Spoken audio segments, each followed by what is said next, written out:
So it's important to have a very regular diet. I can't emphasize that enough, in fact. For example, in China, people are obsessed with eating on time. I mean, really, they always eat breakfast at the same time, they break for lunch at the time, and they eat dinner early. That's it's actually worked into everyone's job, too. Like I worked at hospitals there, and you break for lunch at 11:30. So it's like, there's no question about it. Like if you didn't do that and you're eating later, people are like, why are you eating at 1 o'clock? Don't you know it's not a good idea? You should have eaten at 11:30. What's wrong with you? So it's like, and everybody knows that there. But here, people don't pay much attention to that. And then the next thing, really important, don't overeat. And overeating means you eat to the point of feeling full. That's already called overeating. In Chinese we say qi fen bao, means you eat till you're 70% full. That means you're eating and you feel like you could still eat a little bit more. Stop. Don't eat till you feel full. You eat till you feel full, that's already, you ate too much. And that puts a burden on your digestive system. And some of that extra stuff, because all the food you eat, of course, you want that to be transformed into qi and blood, right? But if you eat too much, then some of that stuff will turn into metabolic waste toxin. You can't digest it all, you can't break it all down, absorb it all. Then that stuff becomes some toxin. And then your body has to deal with that. Because if your body doesn't have enough things to deal with, then you add some toxin there. And then your body's like, okay, now I gotta figure out how to get rid of this thing. Then you go through all these different processes to get that out of your body. And a lot of times that stuff doesn't leave the body, it just ends up stagnating there. And then you end up with some problem. High cholesterol, tumor, whatever, headaches or some insomnia or whatever. All kind of problems related to that. Eating too much or irregular, and you end up accumulating some waste toxin in your body. And then avoid cold drinks, which is the North Americans' favorite thing, is the iced drinks and all that. That's a bad idea, though. It's a really bad idea because cold causes blood vessels to contract. Right? If you put your hand in ice water, the blood vessels in your hand contract to shunt the blood away from the cold and preserve your body heat, right? Cold makes the blood vessels contract. All the tissues in your body are dependent on blood supply for their function. The blood brings in the qi and the nutrients and everything. Right? So if blood vessels are contracted and blood can't come in, then tissues become malnourished, then they're not happy, they're not functioning very well. So if you're always drinking cold drinks, then that cold water go into your GI tract and impair the function of the stomach and on and on. And not only, it doesn't end up just being local either, because the effect of that cold actually travels along the blood vessels. In Chinese medicine, we say it travels along the channels or the meridians. It actually, Western medicine also knows this, that the effect of cold will be transmitted through the vessels. For example, the incidence of heart attacks goes up in winter. Right? If in warm weather, there's fewer heart attacks than in cold weather, winter. So why is that? Because people with say coronary artery disease, right? They have a little bit of blockage in the coronary arteries. Then go out into the cold and breathe in cold air on the face, cold air on the extremities. Then that causes the blood vessels to contract and spasm. And not just the blood vessels on your face or in your hands or in the lung, because you breathe in cold air. The blood vessels in the heart, the coronary artery, also start to spasm and get a heart attack. So the effect of cold actually transmits through the vessels deeper into the body. So drinking cold water doesn't just affect your stomach. It affects your whole body. Like it'll affect the reproductive system very typically too. So, and especially in women, in Chinese medicine we say the chong mai. Chong is one of the meridians. Chong mai connects from the stomach to the uterus. So that cold goes from the stomach directly to the uterus. And then when there's cold in the uterus, the blood vessels in the uterus contract. Then get painful menstruation. A lot of women's painful menstruation is from cold. I'll say more than 90%, probably closer to 99% even, is due to cold. That's why also you use a hot water bottle, this pain gets better, because the blood vessels dilate then. Then the blood circulation comes in and the tissues are feeling better. Any tissue that's deprived of blood becomes painful. Just put your hand in ice water and see how long you can keep it there. Not very long, probably under a minute, maybe 30 seconds before it starts to hurt so much you have to take your hand out. That's an extreme scenario, but cold, on lower level in your body does the same thing, and it causes pain. So cold drinks, really bad idea. Okay, and then generally eat more vegetables and less animal products. Most Chinese medicine doctors don't promote vegetarianism because there's some important nutrition in animal products. But most Westerners eat way too much animal products. I mean, like 10 times more than they should. So a tiny little bit, you can eat on a daily basis if you want, but a tiny little bit, like some ounces of animal product. And a lot of it depends on what you do. If you're like a physical laborer or some hardcore athlete, okay, then you can eat more. But if you have a desk job or something like that, you definitely don't eat so much. A little bit, maybe even just a couple times a week, have some. But if you're doing some strong physical labor, sure, you can eat some meat every day. But generally don't eat so much. And no matter what, eat more vegetables. Westerners do not eat enough vegetables. Very rarely met, except maybe some vegetarians, because that's primarily what they eat, right? But most Westerners don't eat enough vegetables, and especially dark green leafy vegetables. Right? And not just, when I say that to people here, they'd say, oh, you mean like kale and spinach, right? There's other vegetables besides kale and spinach. Like kale and spinach are great, but you'll get bored of eating green leafy vegetables if that's all you ever eat. Not just the Chinese, but all throughout Asia, there's hundreds of different kinds of green leafy vegetables. And in Portland there are too. You just go to some Asian market, there's dozens of different kinds of green leafy vegetables. And you should eat really widely because they all have some different kind of nutrition. And of course you get bored if you just eat the same thing all the time. And one of the great joys of life is eating, I think, anyway. So, you should try to make your food enjoyable. Eat all different kind of things, cook different kind of way, make it taste good. Then you want to eat more. And then you have to expose kids to that from day one. Maybe not day one, because when they're little, they just drink mother's milk. But, after, they're 1 years old or something. Then you start giving them vegetables. That's my son right there. He eats a ton of vegetables. He's turning red now. He eats all kinds of vegetables. So a couple years ago, we went to visit our relatives in Montana, and they don't have a lot of vegetables there. He was freaking out. What are we going to do? There's no vegetables.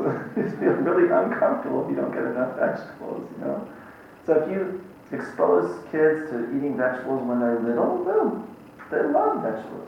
Like all his classmates, they won't eat vegetables, right? They hardly eat any vegetables. But he's always eating. He's good with vegetables. All right, and then back to this about understanding the nature of foods, right? This hot and cold, dry and damp thing. That's in books. You have to get books for that, because that would, we can't really, have time to list all these foods and stuff.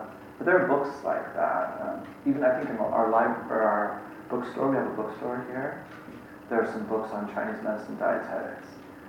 And they talk about this digestive physiology and all this kind of stuff, as well as list foods and their nature and what they're good for and all that. And even I think some of them have ways to prepare them. Because you go to those Asian markets and you kind of don't know what to do with this stuff, right? But there's books out there that can teach you how to cook those things. And then, like I said, the herbs and food are described. This is the nature of herbs and food. We talk about this temperature, which I mentioned.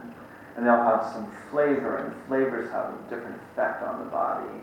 And they all enter a channel or a meridian. That's sort of where they tend to produce their effect. Like some herbs go to the liver, and some go to the heart, and some go to the kidney, and some go to the spleen, like that. And they tend to have an effect on different organs. Like, for example, baihe, that lily bulb I just mentioned, that tends to affect the lung and the heart. So it's moist, so it's good for the lung and heart yin, for the fluid aspect of the lung and the heart. So people have like a dry cough, or insomnia, or like a little irritability from yin deficiency, then take lily bulb, right? So that's understanding how herbs affect different parts of the body.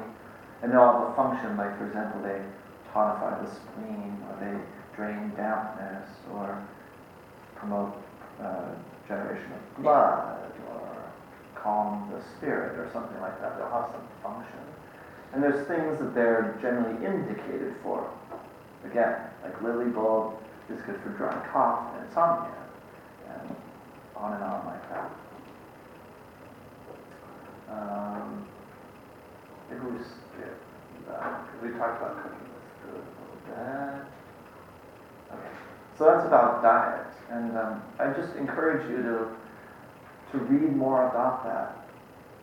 Find some books like that.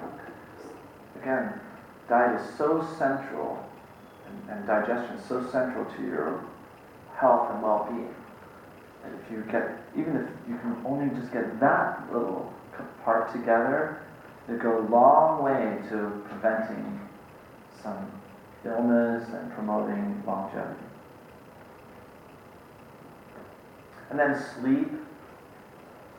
I think every culture has this idea that you should go to bed early and get up early.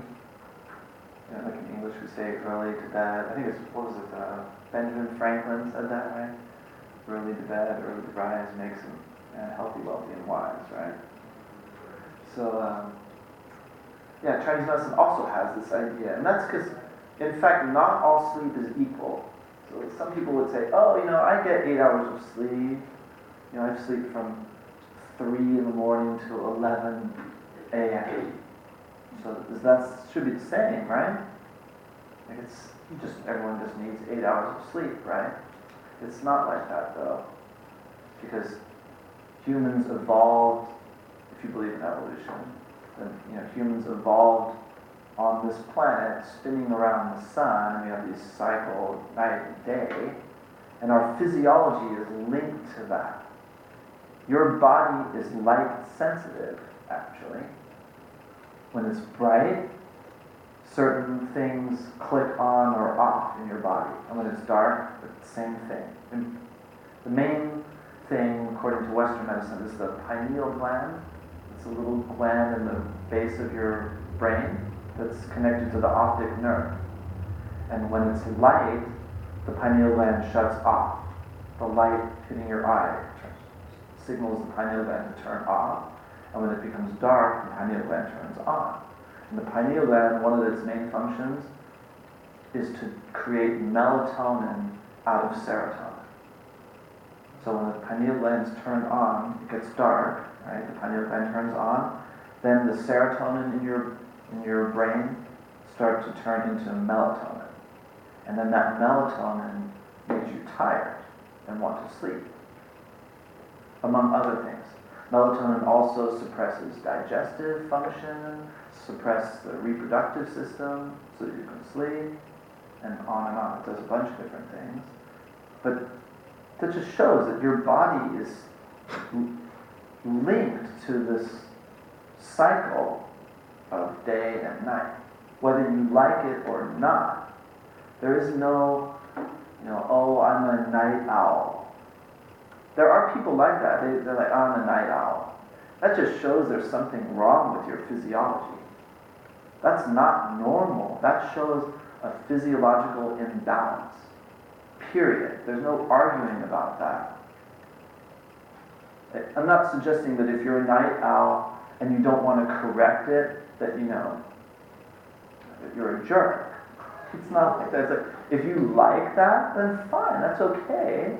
But you should at least know that that's not normal, that shows actually a physiological imbalance. That can be called a kind of sickness, even if it's not really terribly sick. But it is actually a very bad thing, because that does tend to shorten your longevity. So, in any case, it's important to go to bed early because that's how humans evolved. At night, it gets dark, the pineal gland clicks on, you're supposed to go to sleep at that time. And then certain physiological processes happen at night. Mostly these regenerative physiological processes. Your body fixes stuff at night. Those things don't happen when you're not asleep. They don't happen very effectively, I should say. It's not that they don't happen at all. They just don't happen very efficiently. And then eventually, you end up sick from that. So even they did research on people that work night shifts and work in the airline industry and people who fly between a lot of time zones, do international airline work like that. Those people have high incidence of depression and hypertension and I think even cancer, higher incidence than the average population. It's definitely not good for you to not go to bed early. And early is really like 9, 10 o'clock. And again, if that's going to just completely ruin your life, make you depressed and not want to live, then don't do it. Right? But you should at least know that. At least know that this is better. And then you can make an informed decision. Right? I know that, but I don't care. I just want to live fast and die young. No problem. But at least you made an informed decision, right? So I don't make any judgment. I just tell people what I know, and you can do whatever you want with it. That's totally up to every individual what they want to do with this information. But at least you should know. A night owl just shows an imbalance in physiology. And then should have a regular schedule of sleep. Just like the same thing with eating, more or less should go to bed at the same time every day. Like in the summer, okay, you can go to bed a little later, maybe because it gets dark later. In the winter, go to bed a little earlier. So there's some seasonal variation there. Like summer, maybe sleep a little less, and winter sleep a little bit more. Like that. But more or less, you have a pretty similar schedule. That's really, really important. And it's hard to do in modern society, but you have choices, and you can make things a priority if you want, right? If you want to make this a priority, you certainly can. And then, in terms of the bed, placement of the bed is, well, for people who are really into things like feng shui, geomancy, that's a big deal, and that's a big topic, and I'm not going to get into that, and I'm not even an expert in that, where it fits in that. But if nothing else, don't place the head of your bed next to an open window. Don't have a draft on your head. That's very dangerous. you end up with Bell's palsy that way or migraine headaches that way, because at nighttime your body temperature goes down a little bit, and in Chinese medicine we say that the defensive qi, we call wei qi, it's this qi that circulates on the surface of the body and protects your body from the external environment. It's what allows your body to like keep cold from just penetrating without at least a bit of a fight, you know. At nighttime, this wei qi goes to the interior, circulates on the interior of the body.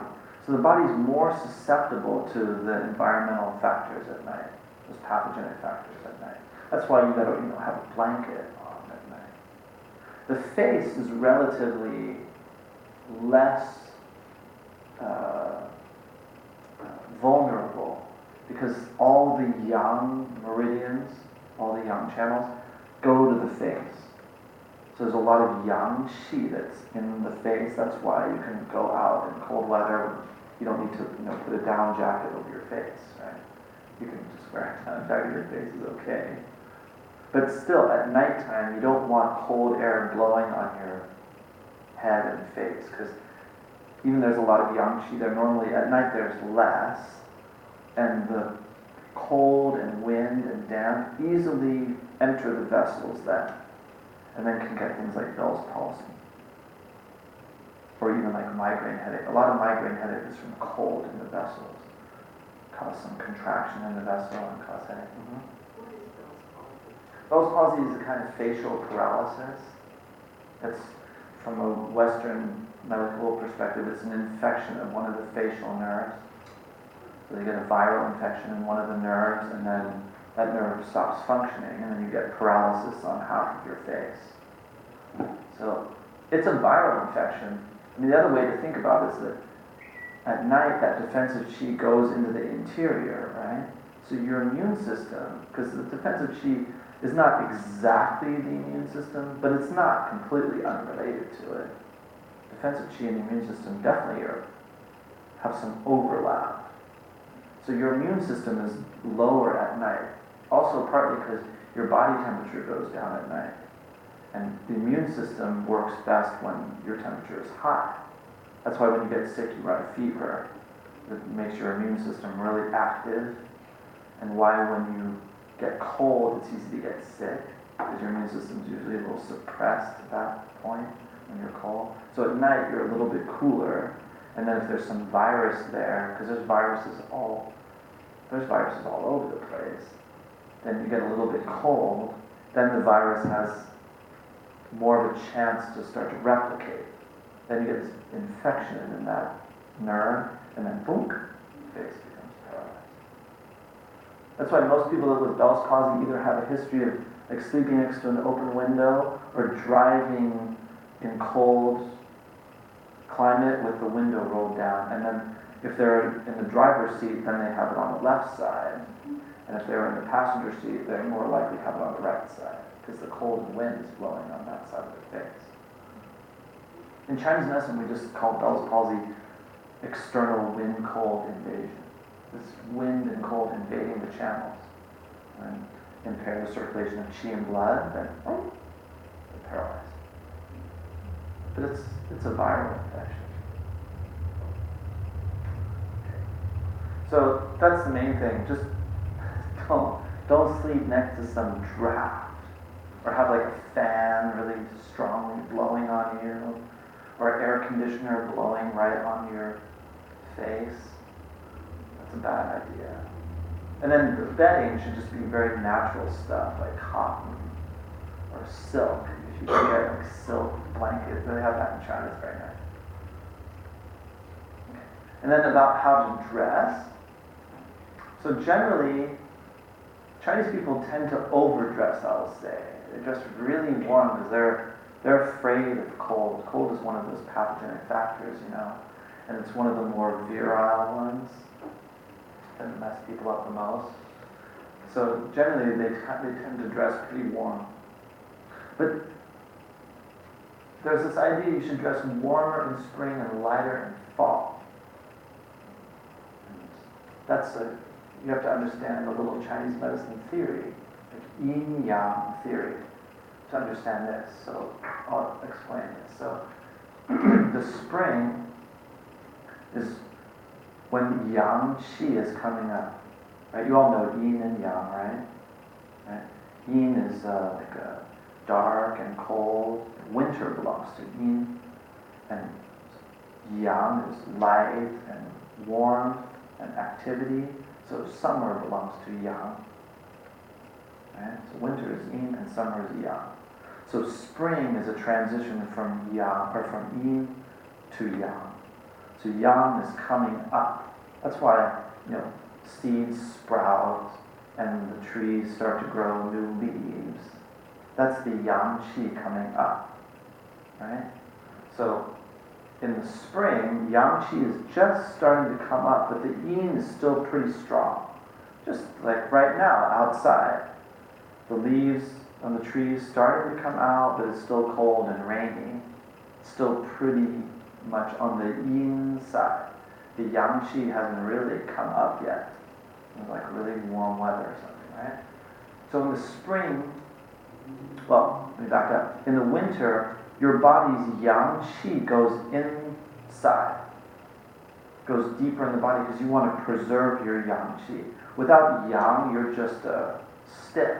You're just a cold piece of stuff. It's all the yang qi in your body that makes everything move.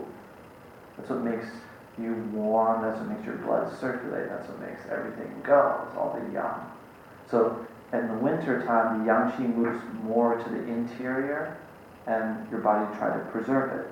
And that sounds weird, but just think about like your blood circulation.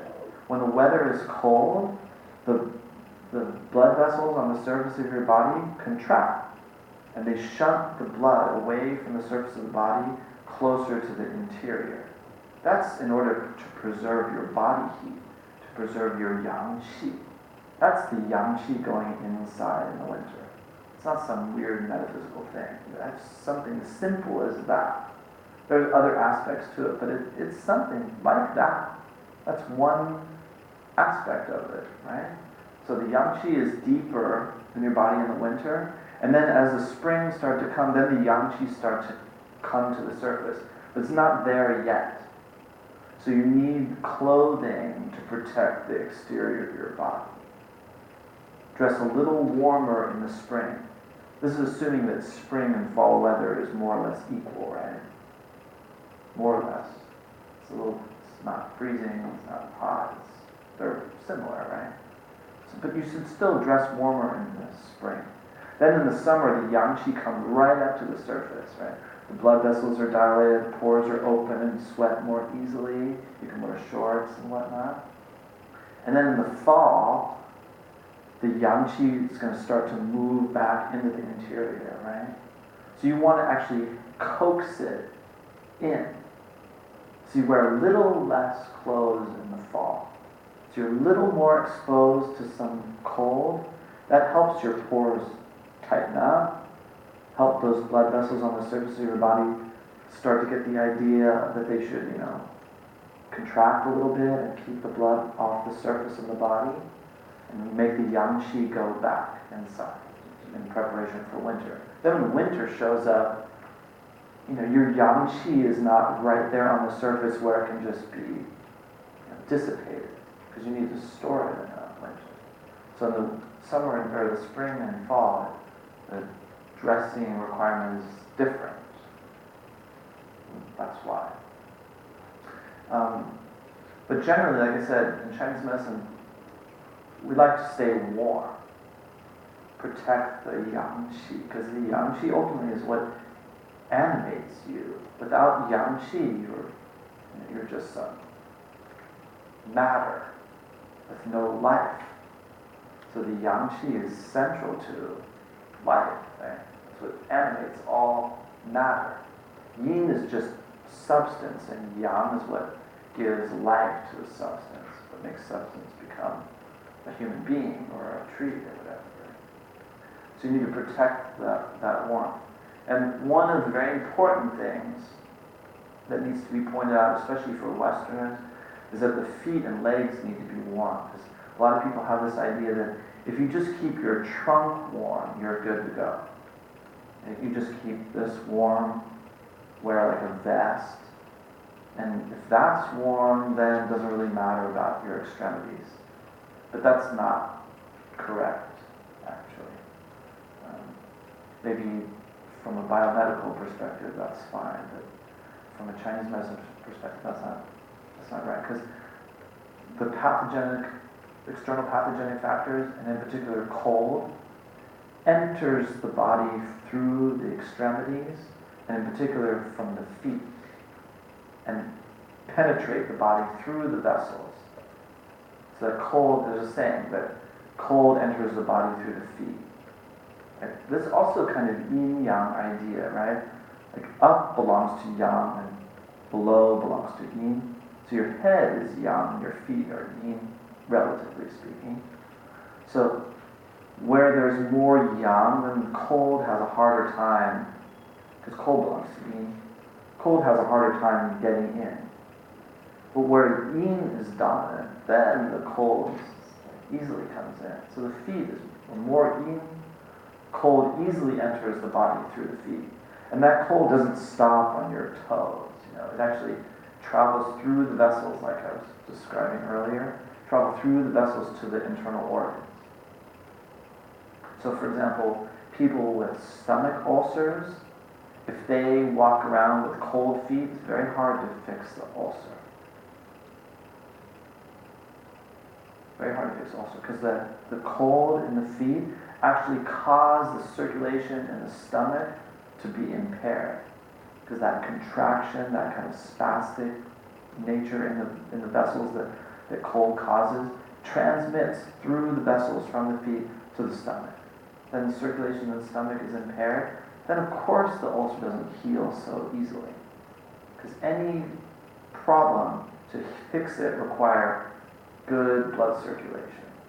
Because the blood brings in the nutrition, take out the metabolic waste. Right? So that's required, that's like a prerequisite to any healing, is good blood circulation. And cold impairs blood circulation. So the feet and the legs need to be warm. So if people walking around and you touch your feet and the feet feel cold to the touch, you need to put on warmer socks or warmer shoes, whatever. You cannot have your feet cold to touch. It's a really bad idea. And especially for women, that's true. It's true for men too, but women are more yin than men. Men are a little more on the yang side, women more on the yin side. So women are a little more susceptible to cold generally. And in particular, the kidney meridian or kidney vessel starts at the sole of the foot. And the kidney and the reproductive system are closely linked. So the kidney and the uterus, closely related. Cold easily enter the kidney vessel and travel to the uterus and cause some reproductive problem, like either dysmenorrhea, like painful menstruation, or some fertility problems even. Very often those things are related to cold. Because again, that cold travels through the vessel and impairs circulation in the uterus, and then you've got some reproductive system problems. So, and especially around the menstruation, like before, like the days before the menstruation, and certainly during and right after the menstruation, have to be very careful about exposing yourself to cold. So in China, it's very typical, like some young people, they're like into Western stuff, right? So these young girls, they wear like the typical Western fashion, like some short skirt and high heels, and like the abdomen is exposed. And their grandmother's like, you can't dress like that, not just because they're exposing themselves, they're kind of not very socially appropriate maybe, but just for the reason of exposing yourself to cold. They're really concerned about both. They're concerned about both.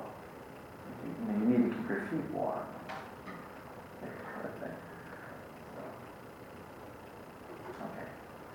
How are we? We're almost out of time, right?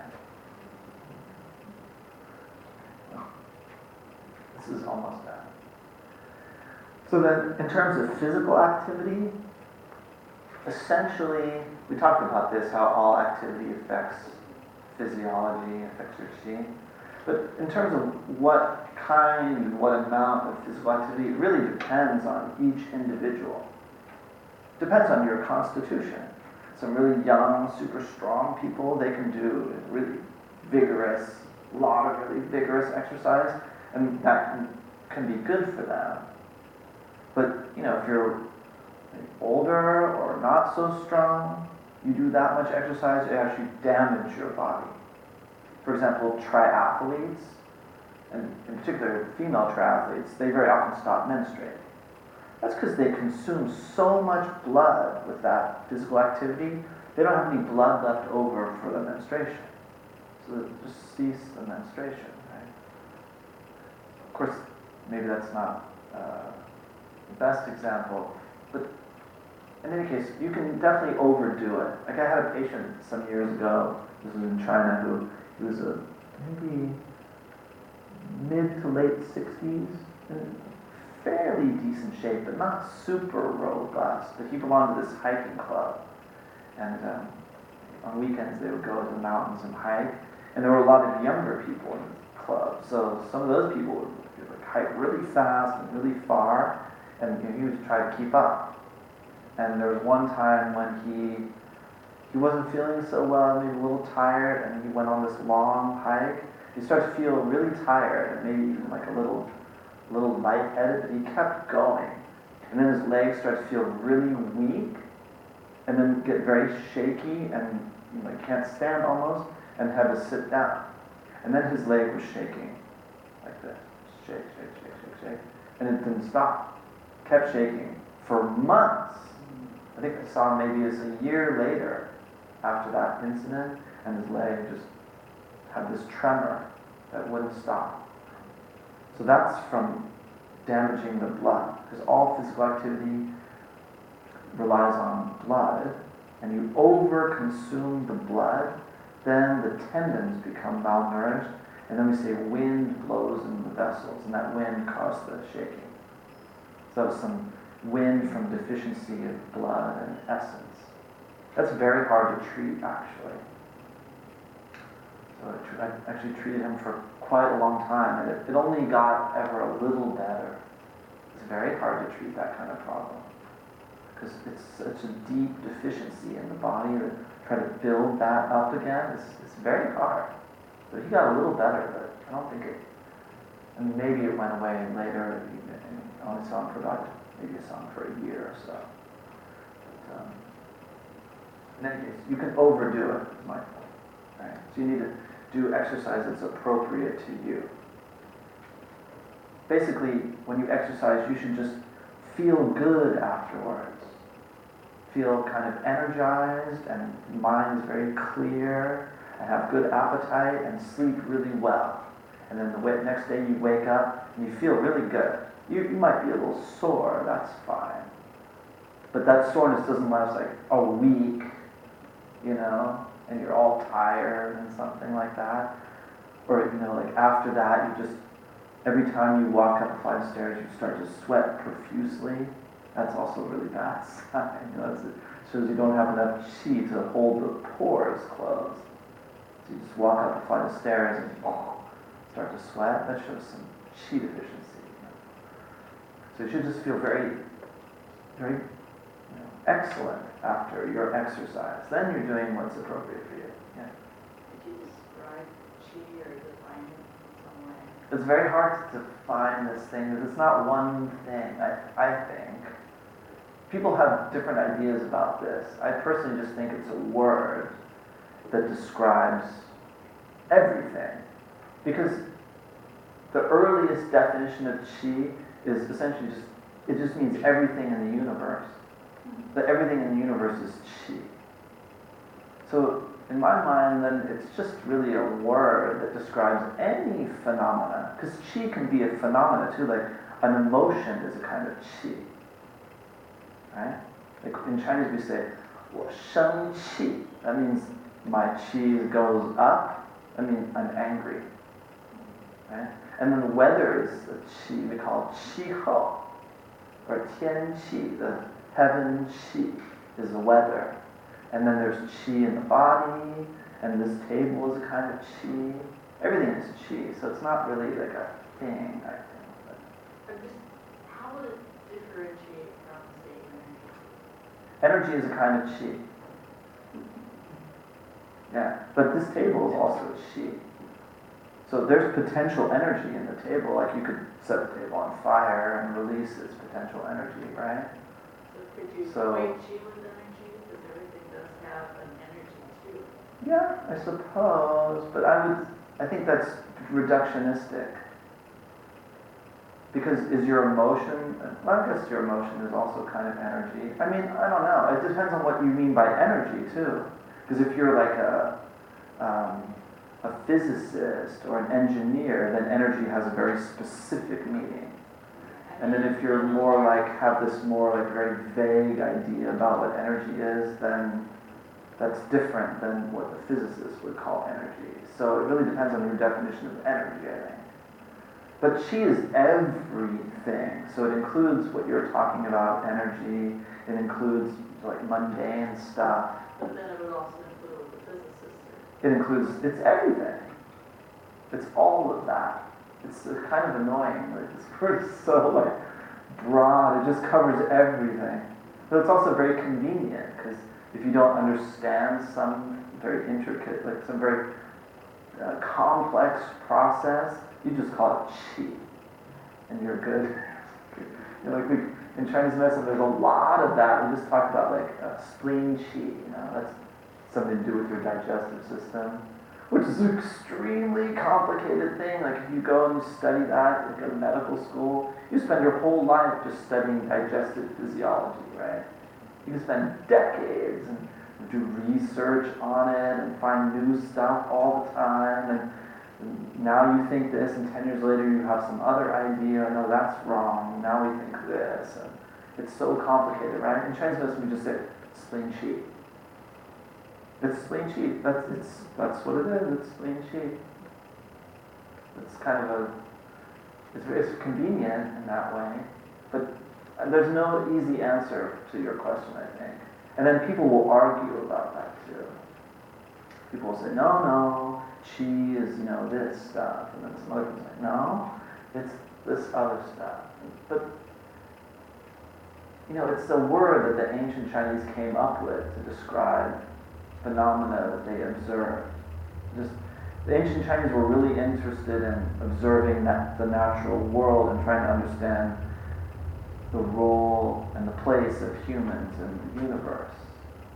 And then they came up with this idea of qi, and everything is qi. Like human beings are a mix of the qi of heaven and earth. That's what a human being is. There's some qi from heaven that comes down. That's the yang qi from heaven comes down, and the yin qi from earth comes up and mixed together, and there's human beings. Not just human beings, but the 10,000 things. Wan wu. The 10,000 things, all the life on earth. It's called the 10,000 things. So that's just yin and yang mixing together, heaven and earth, qi of heaven and earth mixing together. So I think it's maybe a mistake, or not a mistake, but dangerous, or maybe dangerous is too strong a word, like difficult to say what it is. You'd have to go back a couple thousand years and ask the ancient Chinese, what are you talking about exactly? And then they would give you some very vague thing. They'd be like about, Dao, and yin and yang, and how yin and yang mix and all this kind of stuff. Yin and yang create all things in the universe, and that's qi. And then you'd still be like, what? The reason I ask is I teach Tai Chi 16 years. And so they want to know what is qi. And Well, I think qi in the body I'm is... trying to find some way of at least giving them a basic overall understanding without being too vague, but not being too specific. Right. Well, in qi is everything that makes you alive. Anything that's driving some movement and that takes the substance and animates it, that's qi. Okay, well that's a, Anything that animates the substance in your body, that's the qi in your body. Right? But the qi in your body and the qi out here, it's the same thing. It's just that your body happens to be a bunch of qi that sort of clump together in a very organized way. And now it's functioning as this unit. And eventually it will dissipate when you die. And then all your qi will just disperse back into the universe. And then later that qi will, run into some other kind of qi. These qi also patterns stuff. So why you look the way you do, and why your body can organize all this tissue, all this substance into something and give life to you is because of qi. Qi patterns everything and organize it so that you can exist. And this table can exist because qi is in there organizing this matter. Well, I'm not sure. Is that helpful? That's a hard question to answer. People ask me that, I'm like, oh gosh. Okay, so very quickly about bathing. Generally, bath is considered better than shower by the Chinese because the shower have all these water drops, coming down on you, and that tends to disperse the defensive qi.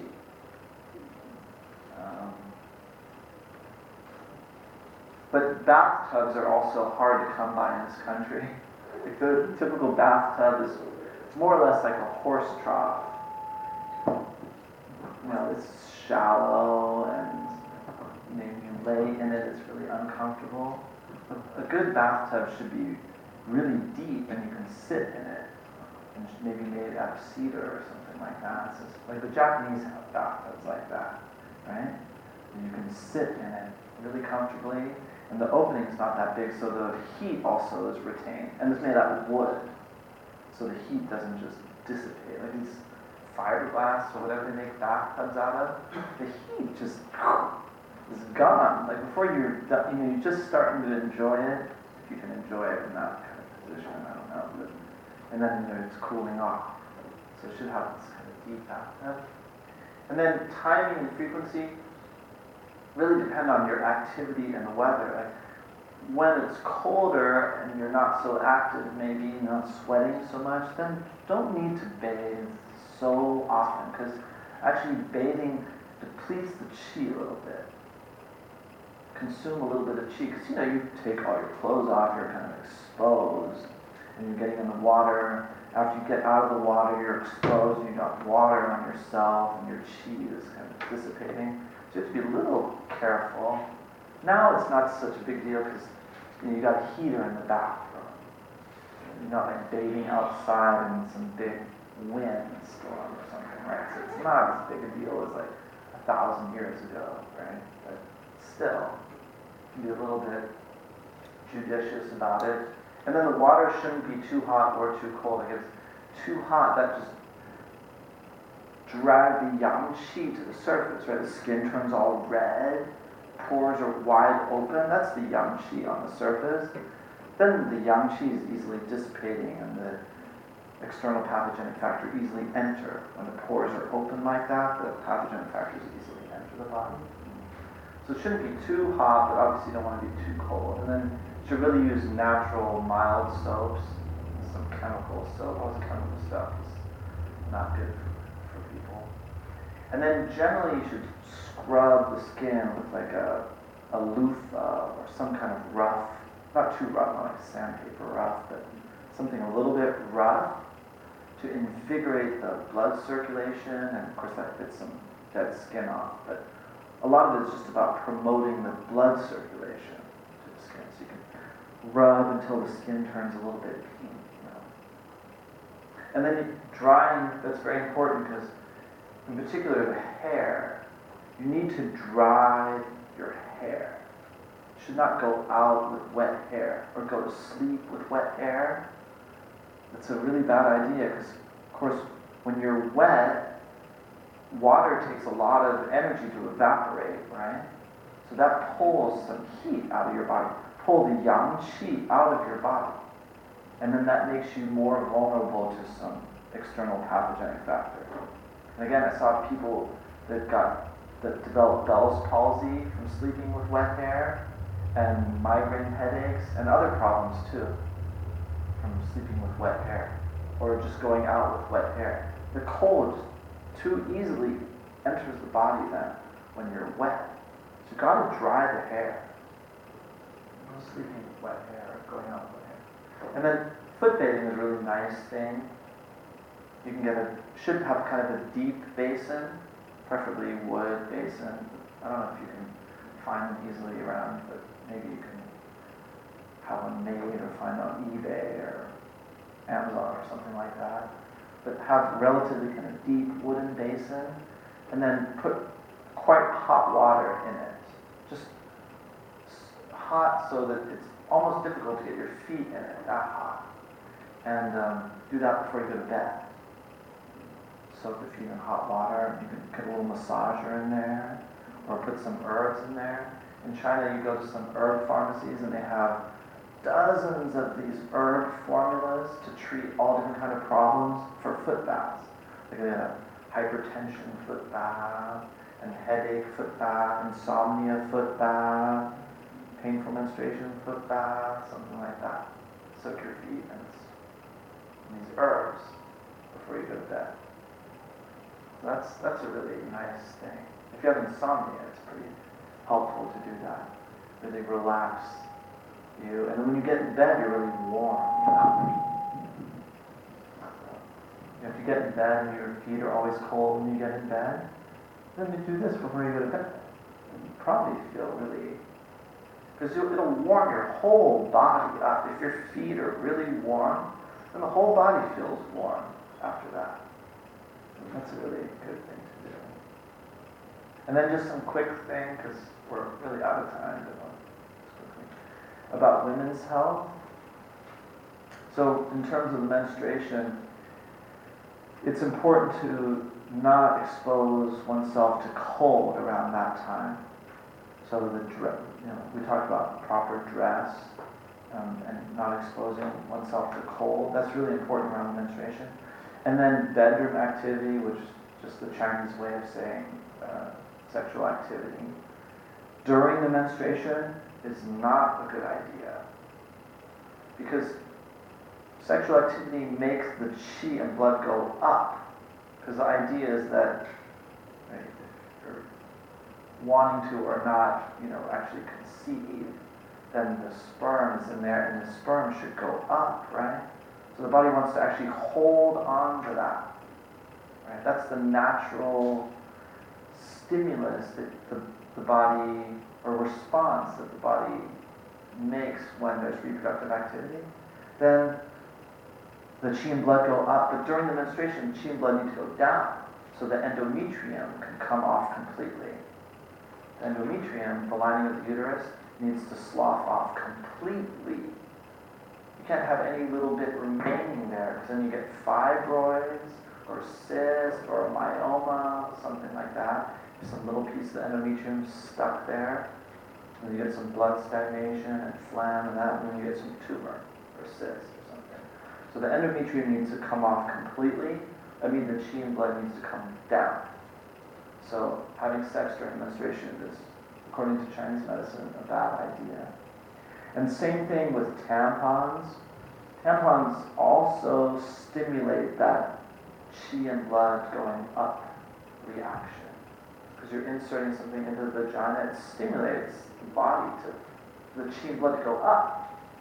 So tampons, a very bad idea.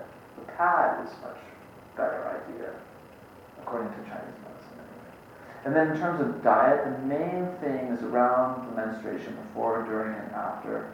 Avoid cold stuff. No cold drink, ice cream, something like that. Just warm stuff. And generally, not too much bathing, or if bathing, then be very careful about exposing yourself to cold. Like after getting out of the shower, very quickly dry off. The bathroom should be warm. Very quickly dry off and get dressed and dry the hair. Be walking around with bare feet and in a bathrobe and with wet hair for very long. Because during the menstruation, the qi and blood are a little bit weak because you're losing qi and blood during the menstruation. So qi and blood are a little weak. The body's more vulnerable at that time.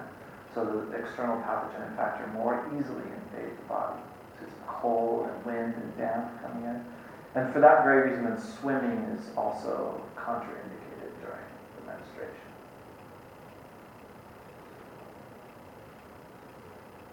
And then about postpartum, there's only a couple more slides, so almost done. Postpartum is similar. Postpartum, the qi and blood are weak. After the baby's born, you carry a baby to term and deliver it. That consumes a huge amount of qi and blood. So the qi and blood are very weak postpartum, and you need to nourish the body and recuperate and take some precaution to avoid illness. This is one place where preventative medicine becomes very important, because I saw a lot of women's health problems that began postpartum.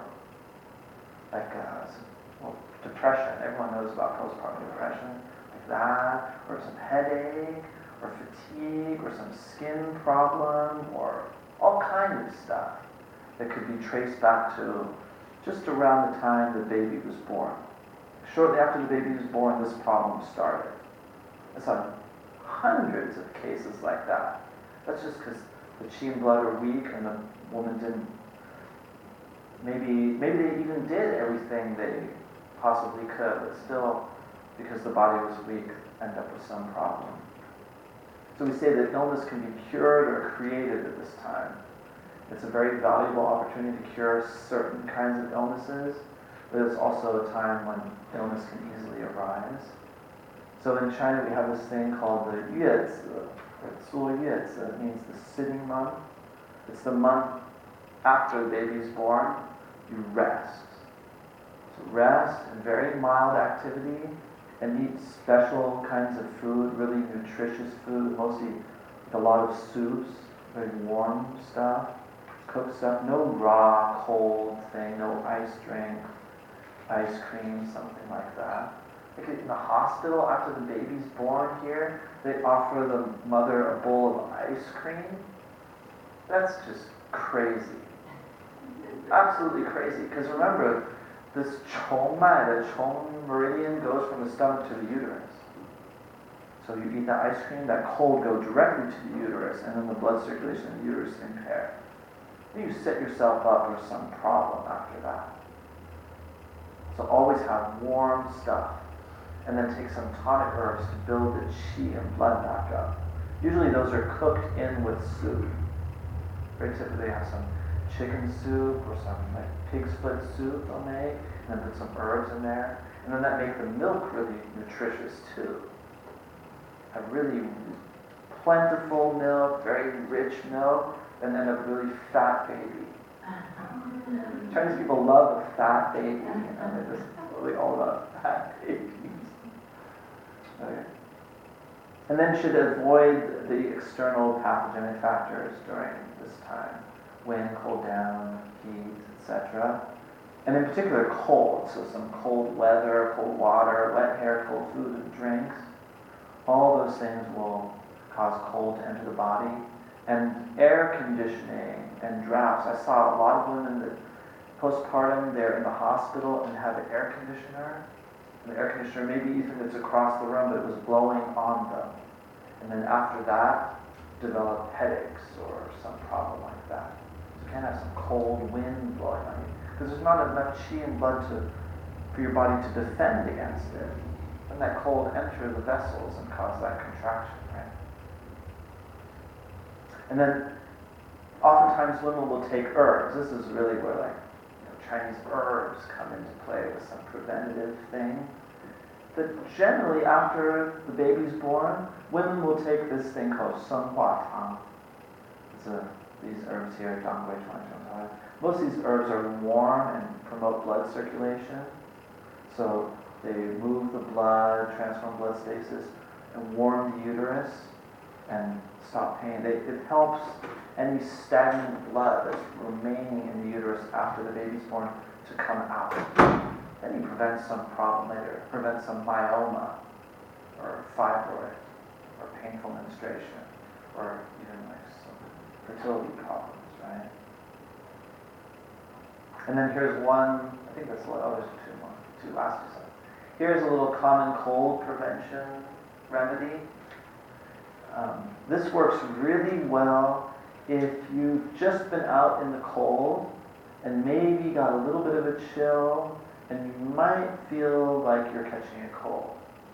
But you have to take it right then. If you wait until you're already sick, this won't work very well. It won't do much of anything really. But if you get a chill and you start to feel that first inkling of something in the throat, maybe a little scratchy in the throat, and maybe feel a little chill or something like that, then very quickly you come home and change out of some wet clothes. Make sure you have dry clothes, bundle up bundle up real warm, and then take some fresh ginger and boil it in like a cup or so, a cup and a half of water for a few minutes. And then you just add brown sugar to taste, however much brown sugar you like.